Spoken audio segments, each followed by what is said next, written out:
de agora você acompanha a programação da TV UESB. Aqui é formação, informação e conhecimento.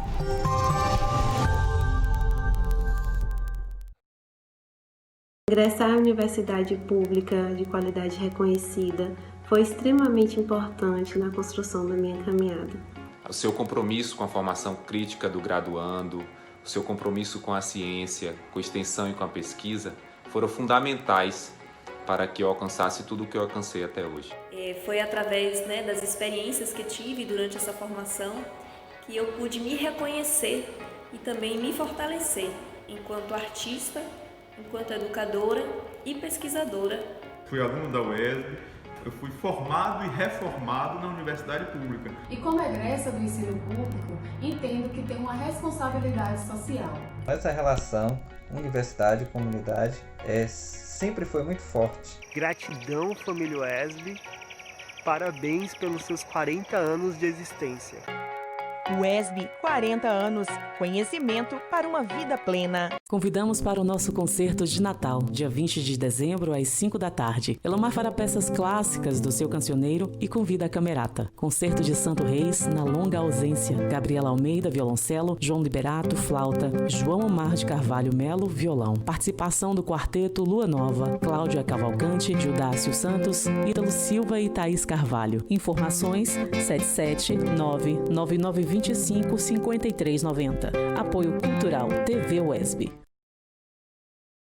O clima de Natal já chegou na programação da TV UESB. Boas festas! Cresce o número de acidentes e mortes por choque elétrico no Brasil. TRE retoma atendimento a eleitores de forma online. Edições UESB lança 21 novos livros. E ainda, uma viagem pelo universo dos quadrinhos no quadro Imagem em Movimento. Hoje é quinta-feira, 17 de dezembro, o UESB Notícias começa agora.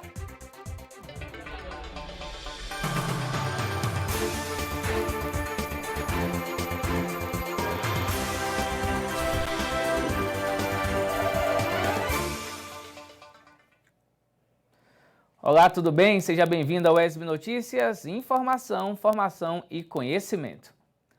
A energia elétrica é um dos alicerces fundamentais para o desenvolvimento e crescimento da sociedade, praticamente indispensável ao cotidiano de todos. Mas quando não utilizada de forma responsável, pode causar inúmeros acidentes e até mortes. Esses números têm crescido no Brasil. Em 7 anos de levantamento, mais de 4.300 pessoas perderam suas vidas somente em acidentes envolvendo choque elétrico. O dado é do Anuário Estatístico de Acidentes de Origem Elétrica 2020, com base em 2019, divulgado pela Associação Brasileira de Conscientização para os Perigos da Eletricidade. O número é alarmante e representa um perigo muitas vezes ignorado pela população. A maioria das pessoas não dá manutenção nas próprias casas. Isso vale para tudo. A gente tem um hábito de fazer manutenção apenas corretiva. Quando já deu um problema, a gente vai e tenta remediar. A gente não faz manutenção preventiva, a gente não faz avaliação de risco, é uma cultura do brasileiro em geral. Claro que tem suas exceções, né? Mas de via de regra, só quem realmente é profissional da área que tem esse hábito de dar essa manutenção preventiva dentro de casa. Que seria o quê? Uma manutenção para você evitar que uma fatalidade aconteça, né? E a gente está acostumado a desenhar porque a maioria dos choques elétricos não mata. Então, assim, todo mundo que você perguntar já tomou um choque ao longo da vida. Eu já tomei, você já deve ter tomado, todo mundo já tomou. Mas foram pequenos choques e a pessoa tem mania de desdenhar da eletricidade. Só que choque em baixa tensão, que é o que a gente tem na nossa casa, 220 volts ou 127 fora daqui, mata muito. Desde 2013, a entidade organiza os dados e a situação atual é muito preocupante. Para esse engenheiro de energia, as pessoas não sabem utilizar corretamente objetos como tomadas, adaptadores e os famosos T's. Quando você coloca o T é realmente o maior vilão nessa história, porque ele está ali enganando o sistema, colocando uma situação que não existe e você está sobrecarregando um ponto. Tem outro detalhe, a maioria desses T's não é avaliado pelo Inmetro. Então, assim, acaba comprando qualquer um, o T, o Benjamin, que o pessoal chama qualquer um, e aí acontece coisas, por exemplo, de aqui dentro dele o sistema dá curto, a energia escapar, mesmo que você ligue, sei lá, 3 roteadores de internet, que a soma deles dá menos do que uma tomada comporta. Então, teoricamente, o T suportaria. Mas se o TEN não for de um material de qualidade, não for bem avaliado, ele pode gerar esses problemas, o choque, gerar o dano. Então, assim, tudo isso é um agravante nessa situação, né? Além disso, usa-se muito esses adaptadores, que também é outro perigosíssimo, que a gente usa para adaptar diversos modelos a um modelo padrão, né, de 2 pinos. Inclusive o caso de gente que não tem o modelo novo de tomada, que o modelo novo de tomada tem esse pino no meio, que é o pino de aterramento, que é um pino de segurança para proteção. Aí o que o pessoal faz, compra esse adaptador para poder enfiar ele aqui de qualquer jeito, certo? Ai, nem entra direito. E usar na tomada, é outro risco. Então, assim, nessa situação de tomada, o ideal é sempre você procurar um profissional que possa fazer a troca, a substituição, ou dependendo da situação do circuito, até o aumento dos pontos ali, porque você pode ter uma tomada dupla, uma tomada tripla, e aí vai depender realmente da situação. Só que não é simplesmente você chegar em casa e ligar lá aquela tomada, porque depende realmente do dimensionamento, se o fio está comportando, tem uma série de fatores que pesam nessa questão aí. Outro vilão nesse cenário de choques são os chuveiros elétricos, por falta de instalação adequada e aterramento. O alto consumo de energia e água exigem maior cuidado com a fiação. Em 2018, as mortes por choques elétricos somaram 627. Em 2019, atingiram 697, um aumento de 12%. A região Nordeste continua campeã no número de ocorrências e mortes. E, infelizmente, o estado da Bahia ocupa o primeiro lugar com 83 óbitos. Para evitar choques elétricos, alguns cuidados são fundamentais. Só um profissional qualificado, não é aquele amigo, aquele vizinho que acha que entende de elétrica. Eu estou falando de um profissional certificado, que tenha feito um curso, que seja qualificado, que pode chegar num local, avaliar e ver o que pode ser feito para melhorar. Um outro problema grave é a pessoa que chega aqui com a mão molhada e vai operar algum aparelho que está ligado aqui. Então, assim, é um ponto que tem que tomar muito cuidado, porque, como eu coloquei, água em contato com a gente diminui nossa resistência elétrica e deixa a gente sujeito ao choque elétrico. Importante tomar bastante cuidado. Mais 146 novos casos de coronavírus foram confirmados em Vitória da Conquista. 5.490 pessoas aguardam o teste da Covid. Vamos aqui para o telão ver os dados. De acordo com a Secretaria Municipal de Saúde, são 50.421 casos notificados, 13.081 casos confirmados, 3.245 por laboratório, 9.836 por testes rápidos, 13.944 casos descartados, 12.077 recuperados, 212 óbitos. Lá no painel da CESAB, da Secretaria de Saúde do Estado, mostra que são 219 mortos aqui em Vitória da Conquista. Taxa de ocupação de leitos, 70 leitos de UTI, 78,6% ocupados. Lá no painel da CESAB mostra que são 84% dos leitos de UTI ocupados aqui em Conquista. E 83 leitos clínicos, 44,6% ocupados. Agora a gente muda de assunto.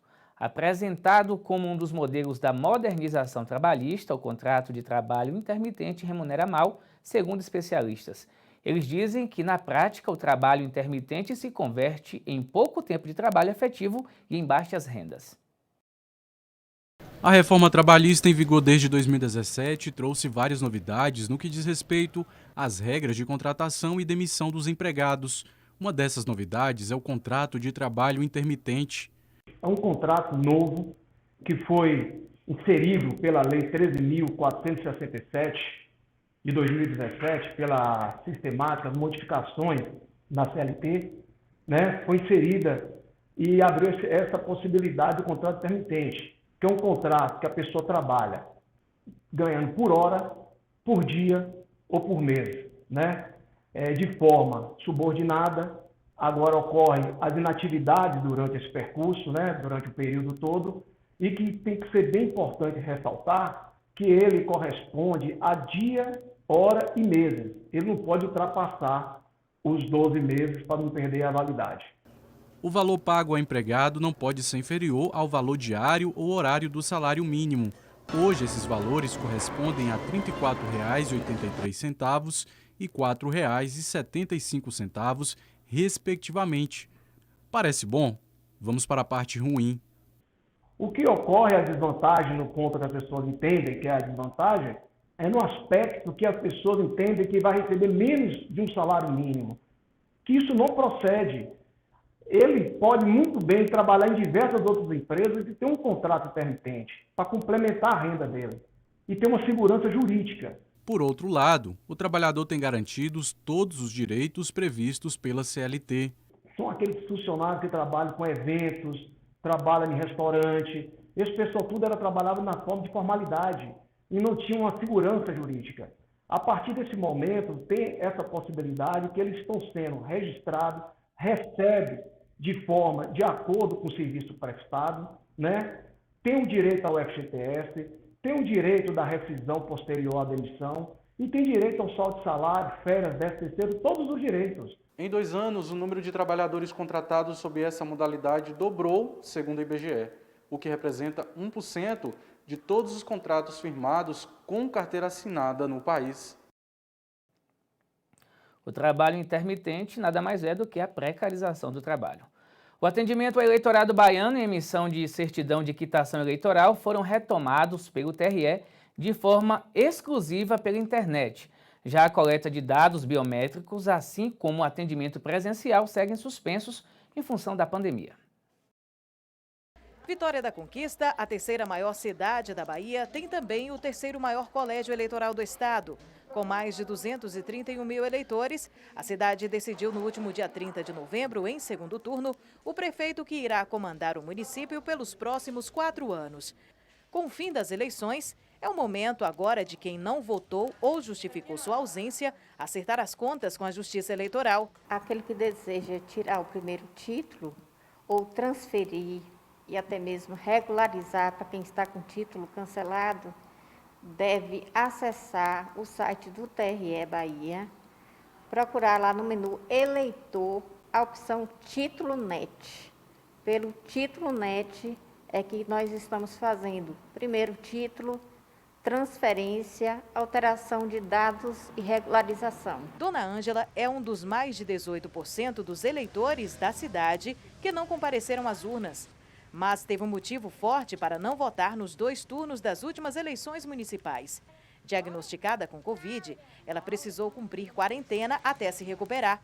E agora chegou a hora de apresentar suas justificativas junto à Justiça Eleitoral, mas foi pega de surpresa ao chegar no TRE e descobrir que o atendimento está sendo feito de forma online. Eu pensei que estivesse funcionando aqui também poderia ser presencial, né? Mas agora eu já sei direitinho como ela falou. Essa tranquilidade que a gente observa aqui no TRE local em Vitória da Conquista é justificada pelo atendimento que foi retomado ao público no último dia 9 de dezembro, só que de forma online. Você que é eleitor e, porventura, não votou nos 2 últimos turnos ou apenas um turno das eleições municipais do ano de 2020, precisa fazer a sua justificativa pelos canais que foram disponibilizados pelo TRE. E é preciso também estar atento aos prazos para que você não venha ter problemas posteriormente com a Justiça Eleitoral. O atendimento online, segundo o TRE, deve continuar enquanto permanecer a pandemia. O eleitor pode precisar de alguma informação, de alguma orientação, então ele deve encaminhar ou e-mail ou mensagem pelo WhatsApp. Os 3 cartórios eleitorais estão também atendendo pelo WhatsApp. Nós temos atendimento normal das 8 da manhã até as 13 horas. E se por acaso a mensagem não for respondida de imediato, será respondida assim que o cartório tiver condição de responder. Mas temos também e-mail. O eleitor pode fazer contato conosco pelo WhatsApp ou por e-mail. A chefe de cartório faz questão de ressaltar que o atendimento continuará de forma online enquanto durar a pandemia. Enquanto durar a pandemia da Covid-19, não haverá atendimento presencial para o eleitor, nem no fórum eleitoral e nem no posto dos TRE no SAC. Muita gente pergunta se no SAC está havendo atendimento. Não, o atendimento ao eleitor é apenas online. Céu parcialmente nublado em Vitória da Conquista e em algumas cidades da região. Acompanhe na previsão do tempo.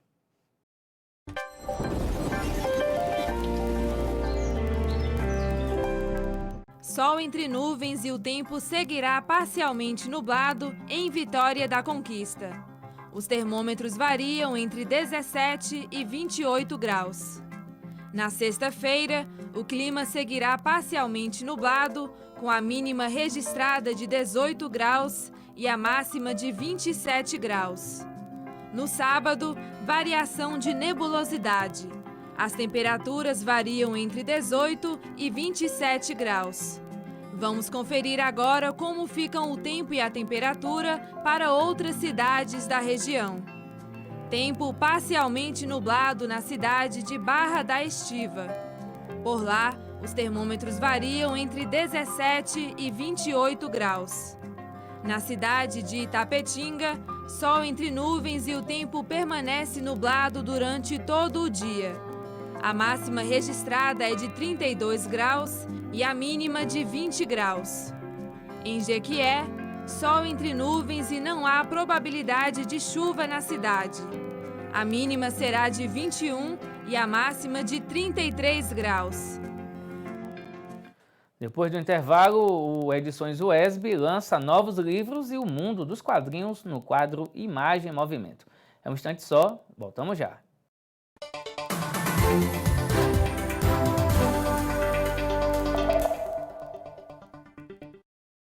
Convidamos para o nosso concerto de Natal, dia 20 de dezembro, às 5 da tarde. Elomar fará peças clássicas do seu cancioneiro e convida a Camerata. Concerto de Santo Reis, na longa ausência. Gabriela Almeida, violoncelo. João Liberato, flauta. João Omar de Carvalho Melo, violão. Participação do quarteto Lua Nova, Cláudia Cavalcante, Gildácio Santos, Ítalo Silva e Thaís Carvalho. Informações 779-9925-5390. Apoio Cultural TV UESB.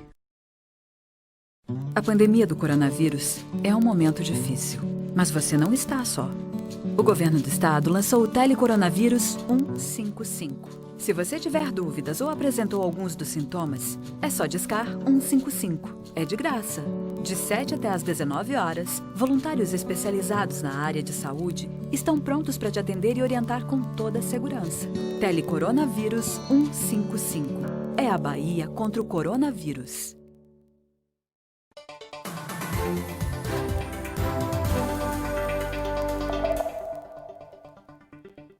O UESB Notícias está de volta e começou nesta quarta-feira o período de matrículas para a Rede Municipal de Ensino de Vitória da Conquista.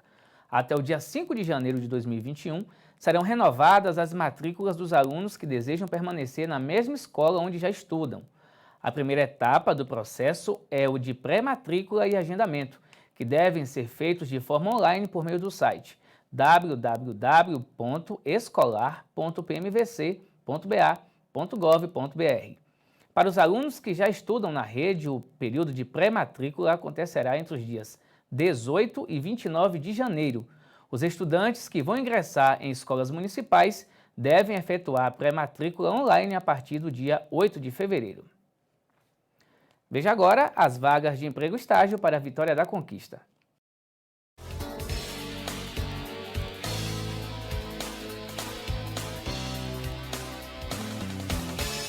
O Cine Bahia está ofertando vagas de emprego para açougueiro, auxiliar de limpeza, conferente de carga e descarga, costureira, empregada doméstica, fiscal de loja, motorista, recepcionista atendente e torneiro mecânico. Em todas essas funções, é necessário ter experiência na área. Os interessados devem enviar um currículo com dados do CPF-PIS, sinalizando a vaga pretendida para o e-mail cinebahiaconquista@gmail.com. O Instituto Olho Mágico tem oportunidades para assistente de marketing, necessário estar cursando publicidade e propaganda ou comunicação social. Vaga também para recepção, com ensino médio completo e experiência anterior na área. E para vendedora, com ensino médio completo e experiência comprovada em vendas. Os interessados devem comparecer ao Instituto Olho Mágico, localizado na rua Sinhazinha Santos, número 237, Centro.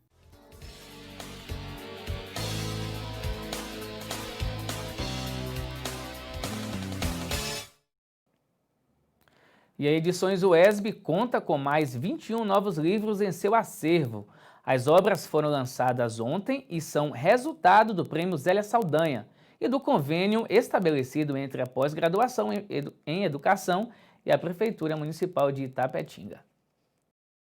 Desde 1999, a Universidade Estadual do Sudoeste da Bahia criou a Edições UESB. Desde a sua fundação, a editora lança livros técnicos científicos, periódicos, textos didáticos e artísticos literários, sendo este último por meio do concurso anual denominado Prêmio Zélia Saldanha. O prêmio, que leva o nome da ex-professora da UESB, tem a intenção de difundir obras inéditas de autores naturais ou moradores da região sudoeste. O prêmio é realizado por meio de edital e os participantes concorrem nas categorias literatura infantil ou infanto-juvenil, contos ou crônicas, romance ou dramaturgia e poesia. Na última quarta-feira, a Edições UESB realizou de forma online o lançamento de 21 novos livros. As obras são resultado do Prêmio Zélia Saldanha Edições 2017 e 2019. Participando do evento, o reitor da UESB, professor Luiz Otávio de Magalhães, destacou a importância das editoras universitárias no lançamento de novos títulos. É um trabalho constante no sentido de não deixar que tenhamos interrupção nesse trabalho extremamente importante que é desenvolvido por nossos pesquisadores e que precisa do apoio da editora para garantir essa visibilidade. Entre os 21 títulos lançados está Uma Cidade no Sertão em Meio à Ditadura e a Redemocratização, Poder e Sociedade. Vitória da Conquista, 1962-1992. A obra é de autoria do professor do Departamento de História da UESB, Belarmino de Jesus Souza. Esse é o primeiro livro lançado por ele na Edições UESB. Nesse período, eu procuro trabalhar com as disputas pelo controle da municipalidade aqui em Vitória da Conquista, as querelas internas nas agremiações partidárias e a relação em que esse poder local de conquista mantinha com o poder em âmbito estadual. Também foi lançado o livro Reflexões sobre Linguagem, Inclusão e Políticas Públicas na Síndrome de Down e Transtorno do Espectro Autista. A obra é uma coletânea organizada pela professora Carla Pires e com texto de vários autores do Brasil. Esses dois temas, eles são...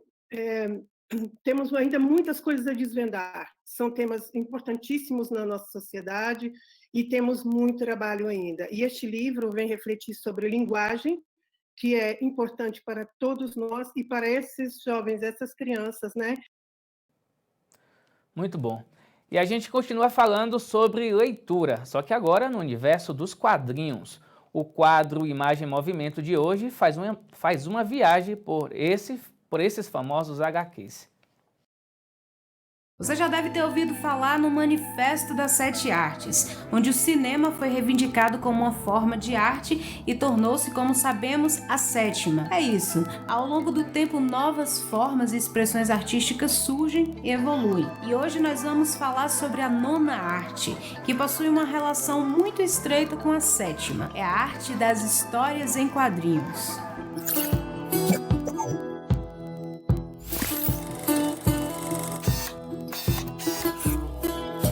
Narrar histórias através de imagens sequenciadas. E essas histórias podem compor diversos gêneros, que vão desde as mais intensas aventuras, passando pelo humor, romance, terror e até mesmo erotismo, os famosos hentais. A indústria dos quadrinhos conta com vários profissionais, além dos próprios quadrinistas. São editores, coloristas, gráficas, distribuidores, vendedores, além de possuir diversos formatos e mídias, que podem ser as tirinhas, revistas, livros, webcomics. Mas que tal a gente entender um pouco mais sobre como tudo isso começou? Para isso a gente vai praticamente cruzar a linha do tempo, lá no século XV, por volta de 1450, quando Johannes Gutenberg, inspirado nas prensas que moíam uvas para fabricar vinho, desenvolveu um sistema revolucionário que culminou na disseminação em massa do conhecimento humano, que hoje chamamos imprensa. Sátiras políticas então começam a ser publicadas aos montes em jornais e revistas, trazendo caricaturas, acompanhadas de pequenos comentários ou diálogos, que viriam a se tornar os lendários balões. Mas as obras consideradas precursoras de fato dos HQs contemporâneos contemporâneos são criadas no século XIX. Os Amores do Senhor Jacarandá, de Rudolf Topfer, publicado em 1827, e o livro Max and Moritz, de 1875, de William Bosch, são consideradas as pioneiras do gênero. Mas como o universo dos quadrinhos tem sido um campo de pesquisa em crescimento, de tempos em tempos aparecem novas obras, histórias, versões. Aqui no Brasil, até onde se sabe, o primeiro trabalho data da época imperial. As Aventuras de Inhoquin, ou Impressões de uma Viagem à Corte, do italiano Angelo Agostini, é considerada a primeira história em quadrinhos do Brasil. Em 1897, as tirinhas norte-americanas Os Sobrinhos do Capitão também são publicadas por aqui, muito bem recebidas. Não demoraria muito, sairia o sucesso infantil Tico Tico. Enquanto isso, lá no Oriente, a imigração ocidental introduz cada vez mais as caricaturas satíricas, em obras que antes eram mais voltadas para representações de lendas populares, paisagens, e assim o estilo se torna cada vez mais híbrido. No início do século XX, o artista Yasuji Katazawa idealiza o mangá moderno. Em 1929, a Grande Depressão devasta a economia mundial. Milhares de pessoas ficam desempregadas e as indústrias precisam encarar uma crise que até então nunca havia sido imaginada. As revistas em quadrinhos, além de acessíveis financeiramente,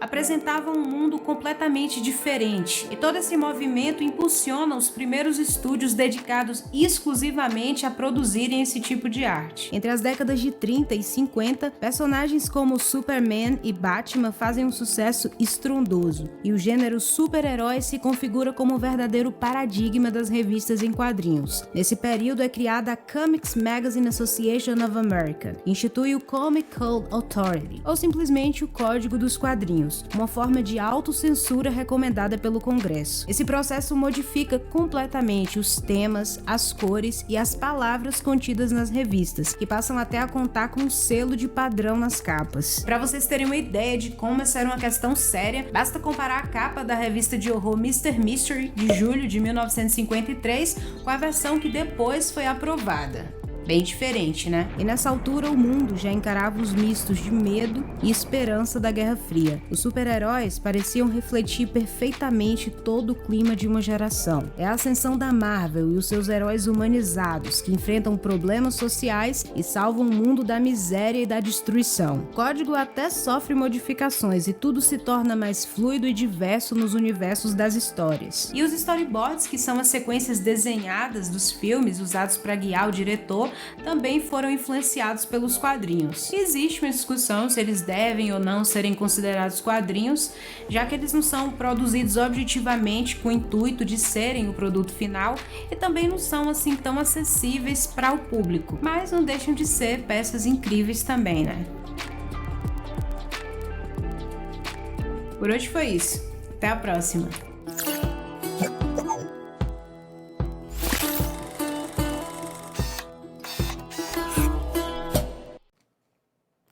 Cinema e quadrinhos, duas formas de arte que têm muito em comum e variedade para todos os gostos. Obrigado, Isaura. E o ESB Notícias de hoje termina aqui. Você pode rever os nossos telejornais no YouTube e também mandar sua sugestão para o nosso WhatsApp, 34248763. Obrigado pela companhia e até mais.